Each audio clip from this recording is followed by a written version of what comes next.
घर की दहलीज से अखबार तलक ले आया, भोले बचपन को बियर बार तलक ले आया।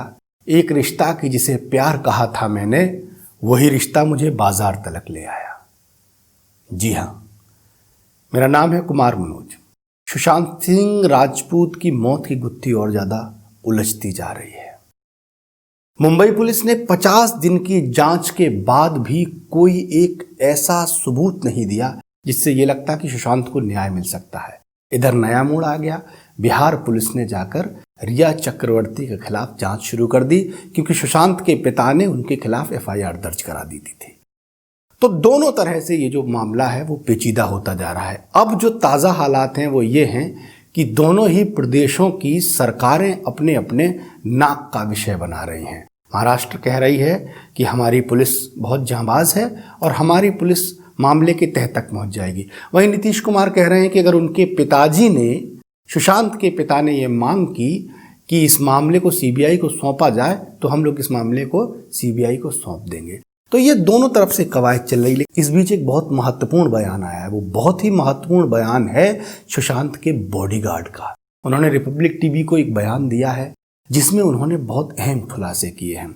अहम खुलासे ये किए हैं कि सुशांत पिछले 1 वर्ष से यूरोप टूर से लौटने के बाद सोते रहते थे, बीमार रहते थे और उनको लगातार नींद आती रहती थी। वो बहुत कम लोगों से मिलते थे। अब ये सवाल तो बड़ा पेचीदा है, क्या वो नींद बीमारी के कारण थी या दवाइयों के असर के कारण? तो क्या थी वो दवाइयां? उन दवाइयों के बारे में भी जांच पड़ताल होना बहुत जरूरी है। अब इस पूरे केस के कुछ बिंदु देखिए कि बिंदुवार तरीके से कि कौन कौन लोग हैं जो इस केस में प्रमुख रूप से बयानबाजी करते रहे हैं। सुशांत की आत्महत्या के अगले दिन कंगना राणावत ने नेपोटिज्म को लेकर बॉलीवुड में कई सवाल खड़े कर दिए थे। सुनिएगा क्या कहा राणावत जी ने। सुशांत सिंह राजपूत की हत्या के बाद कई चीजें बाहर निकल के आई हैं। कुछ मैंने इंटरव्यूज पढ़े हैं, कुछ डायरेक्टली भी बात की है। तो उनके पिताजी का कहना है कि वो फिल्म इंडस्ट्री में हो रही टेंशन के करके बहुत ज्यादा परेशान थे। अभिषेक कपूर जिन्होंने उन्हें लॉन्च किया, उनके साथ हाल ही में एक फिल्म की है केदारनाथ। उनका कहना है कि it was a systematic dismantling of a fragile mind. Ankita जो उनकी लॉन्ग टर्म पार्टनर रह चुकी है, उनका कहना है कि वो सामाजिक रूप से की गई अपमान और बेइज्जती नहीं सहन कर पाया। तो अब मैं आपको बताऊंगी कि मूवी माफिया ने ना कि सिर्फ उनको बैन किया था, सिस्टमैटिक डिसमेंटलिंग, कैसे कतरा कतरा करके उनका दिमाग तोड़ा गया है, उनको मारा गया है। तो ब्लाइंड आइटम आप इसलिए लिखते हैं क्योंकि आप जब झूठ लिखना होता है, आप को के अगेंस्ट कोई लीगल एक्शन नहीं लिया सकता क्योंकि आपका तो नाम ही नहीं लिखा, मगर उसकी जो डिस्क्रिप्शन होती है, जैसे मेरे बारे में लिखा जाएगा कि जिस लड़की के घुंघराले बाल हैं, जिसको नेशनल अवार्ड मिला हुआ है, साइकोटिक है, इस तरह से जो कि मनाली से डिस्क्रिप्शन पूरी दी जाएगी मगर नाम नहीं लिखा जाएगा। 23 अगस्त 2017 को बॉलीवुड लाइव सुशांत के बारे में लिखता है कि वो जब भी सेक्स करता है तो सिर्फ अपने ही गाने सुनता है, वो सबसे बड़ा नार्सिसिस्ट है। 16 दिसंबर 2016 में मुंबई मिरर लिखता है कि सुशांत एक ट्रक ड्राइवर की तरह लगता है। 22 फरवरी 2019 को मुंबई मिरर लिखता है कि पार्टी में तमाशा करने के बाद सुशांत ने कांच की बोतल एक डायरेक्टर के सर पे दे मारी। 18 अक्टूबर 2018 को डीएनए लिखता है कि सुशांत ने अपने को एक्टर का रेप किया और वो मीटू के चलते अब जेल जा सकता है। और ऐसी न जाने कितने अनगिनत झूठ। और ये जो बुद्धिजीवी जर्नलिस्ट हैं, ये जो चील कौए गिद्ध हैं जो मूवी माफिया के पाले हुए हैं, ये इसको मेंटल इमोशनल साइकोलॉजिकल लिंचिंग को जर्नलिज्म कहते हैं। मेरे बारे में आज तक जो भी कहा गया मैंने कुछ नहीं कहा, लेकिन जब एक स्वतंत्रता सेनानी के खिलाफ गंदगी लिखी गई, मैंने उस जर्नलिस्ट को कॉन्फ्रंट किया। आपको पता है उसी रात 4 सीनियर जर्नलिस्ट ने मेरे खिलाफ एक गिल्ड बनाई। ऐलान किया गया कि इसकी फिल्म को बैन किया जाए, फ्लॉप किया जाए। आपको पता है 3000 जर्नलिस्ट गैंग अप होते हैं एक अकेली लड़की पर, उसकी इमोशनल लिंचिंग करते हैं सरेआम, और ये समाज कुछ नहीं कहता, कानून कुछ नहीं कहता है। मैंने उन पे केस करने की कोशिश की मगर 1 महीने बाद वो गायब हो गए। मेरी फिल्म रिलीज हुई, गायब हो गए। तो मेरा कहने का मतलब ये है कि अगर ये समाज जिस अन्याय की बुनियाद पर खड़ा है और कभी आवाज नहीं, आप ये पढ़ते हैं, चटकारे लेते हैं, कभी आपने सोचा है कि कभी नेपो किड्स के बारे में ये क्यों नहीं लिखा जाता है? तो ये अन्याय का फंदा किसी दिन आपके बच्चों के गले में लटका मिलेगा, आपके गले में लटका मिलेगा। इसलिए जब तालियां बजेगी और सीटियां बजेगी तब आपको पता चलेगा कि क्या गुजरती होगी। सुशांत सिंह राजपूत की मौत ने हम सबको झंझोड़ के रख दिया है, मगर कुछ लोग जो इस चीज में माहिर हैं कि कैसे एक पैरेलल नैरेटिव चलाना है, वो इस तरह से चला रहे हैं कि हाँ, जिनका दिमाग कमजोर होता है वो ये डिप्रेशन में आते हैं और सुसाइड वगैरह कमिट करते हैं। जो बंदे ने स्टैनफोर्ड की स्कॉलरशिप, वो रैंक होल्डर है in his entrance for engineering, उसका दिमाग कमजोर कैसे हो सकता है? अगर आप देखें उनके कुछ लास्ट पोस्ट, वो क्लियरली कह रहे हैं कि लोगों को बैक कर रहे हैं कि प्लीज मेरी फिल्में देखो, मेरा कोई गॉड फादर नहीं है, मुझे निकाल दिया जाएगा इस इंडस्ट्री से। अपने इंटरव्यू में वो जाहिर कर रहे हैं कि मुझे क्यों नहीं ये इंडस्ट्री अपनाती है, I feel like a left over. तो क्या इसमें इस हादसे की कोई बुनियाद नहीं है? किस तरह से अगर किसी और स्टार किड ने इस तरह से 6-7 के साल के स्पैन में काय पोचे जैसे उनको कोई डेब्यू की कोई एक्नॉलेजमेंट, कोई अवार्ड नहीं मिला, या केदारनाथ या धोनी या छिछोरे जैसी फिल्म, एक गली बॉय जैसी एक वाहियात फिल्म को सारे अवार्ड मिलते हैं। Chhichhore is the best film and the best director, उनकी फिल्म को कोई एक्नॉलेजमेंट नहीं। हमें आपसे कुछ नहीं चाहिए, हमें आपकी फिल्में नहीं चाहिए, लेकिन जो हम खुद करते हैं आप हमारे एक्नॉलेजमेंट क्यों नहीं हमें देते हैं? मुझे इनकी फिल्में, मैं जो खुद फिल्में डायरेक्ट करती हूँ, उनको सुपरहिट फिल्मों को ये फ्लॉप घोषित करते हैं। मुझ पे 6 केसेस क्यों डाले गए, क्यों मुझे जेल में डालने की कोशिश की गई?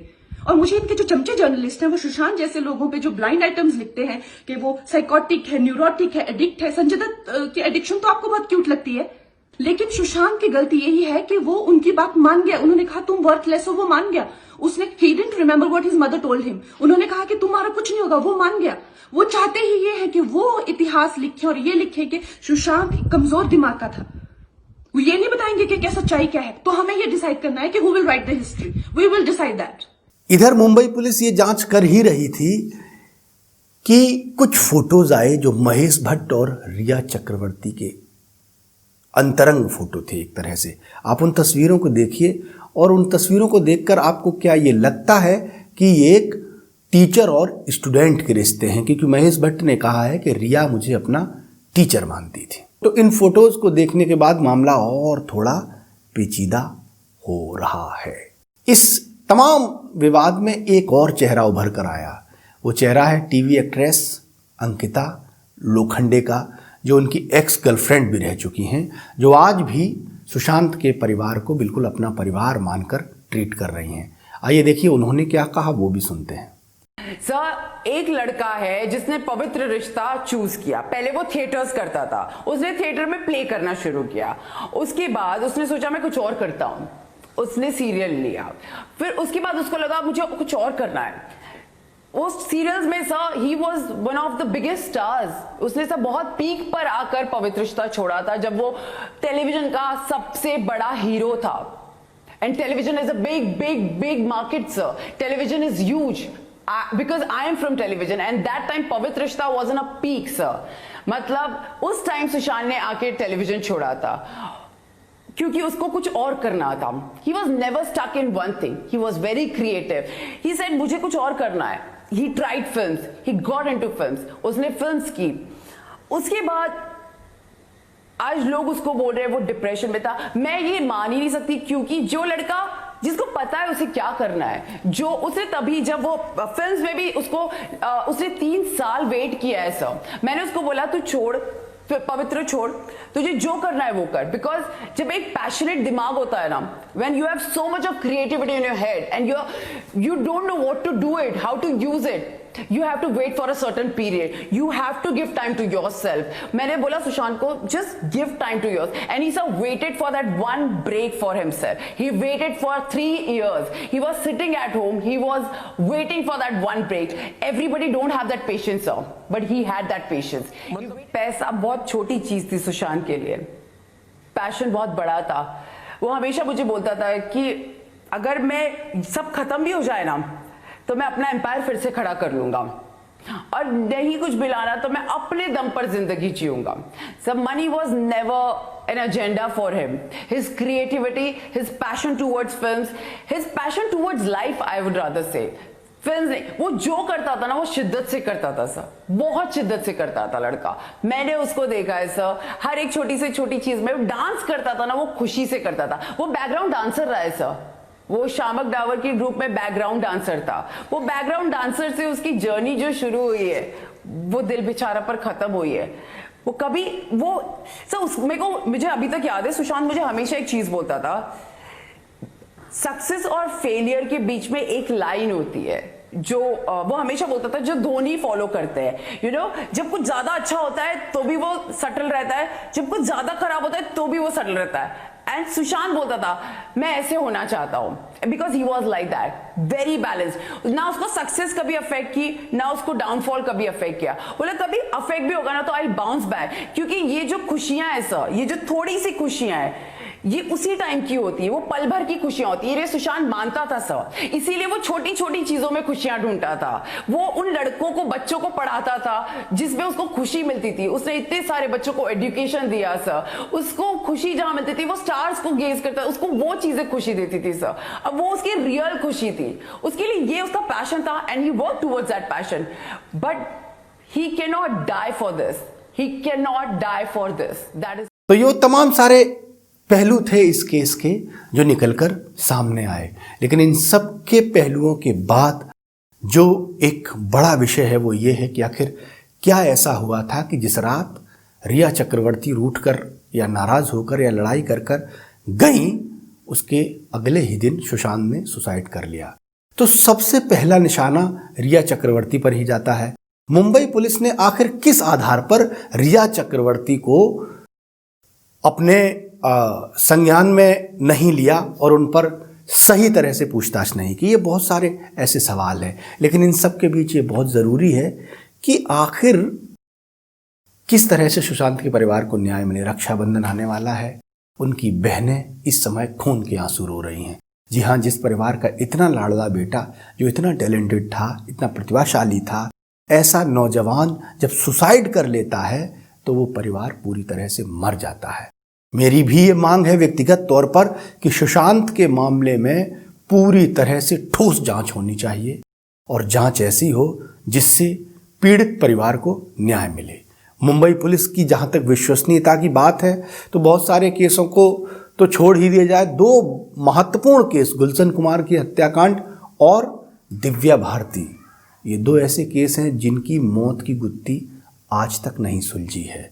तो ये कहना कि मुंबई पुलिस की जांच निष्पक्ष है, इस पर इस तरह के घटनाक्रम सवालिया निशान लगाते हैं। मेरी सभी देशवासियों से अपील है कि सुशांत के परिवार को न्याय दिलाने के लिए लोग उस परिवार के साथ खड़े हों ताकि सच सामने आ सके। धन्यवाद।